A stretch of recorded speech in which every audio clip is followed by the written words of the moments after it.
Polycythemia vera is a disease with increased number of red blood cells and often with increased white blood cells and platelets, and is characterized by high rates of bleeding and thrombosis. Hydroxyurea is the most commonly used first-line treatment in patients who require cytoreductive therapy.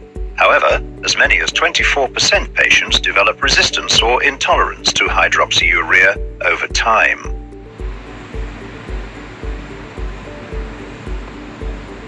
Physicians sometimes continue treatment with hydroxyurea as long as some benefit is perceived.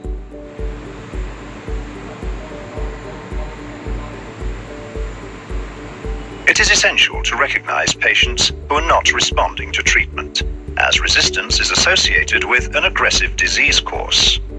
Such patients can have a 5.6-fold increase in death and a 6.8-fold increase in the risk of transformation to myelofibrosis, or AML. Recognizing resistance or intolerance and implementing treatment changes early can allow for better control of hematocrit and lower the risk of thromboembolic events.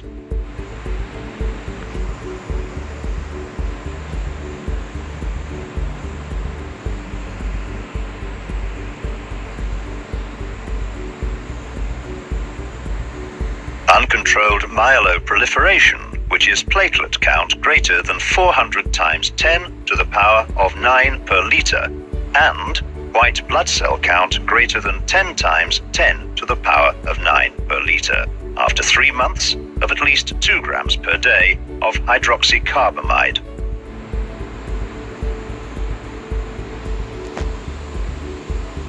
Need for phlebotomy to keep hematocrit less than 45% after 3 months of at least 2 grams per day of hydroxycarbamide.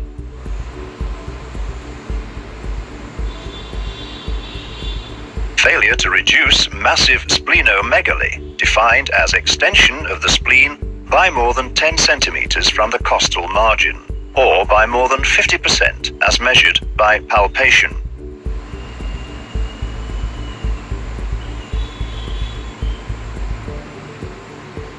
Failure to completely relieve symptoms related to splenomegaly after 3 months of at least 2 grams per day of hydroxycarbamide.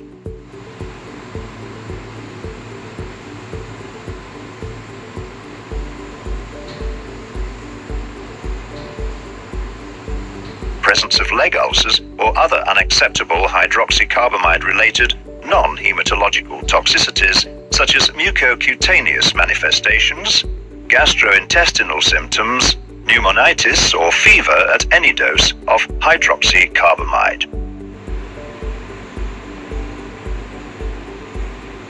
Absolute neutrophil count less than 1 times 10 to the power of 9 per liter, or platelet count less than 100 times 10 to the power of 9 per liter, or hemoglobin less than 100 grams per liter at the lowest dose of hydroxycarbamide required to achieve a complete or partial clinico-hematological response. Lack of durable resolution of disease-related signs, or lack of durable peripheral blood count remission, presence of progressive disease, or hemorrhagic or thrombotic event.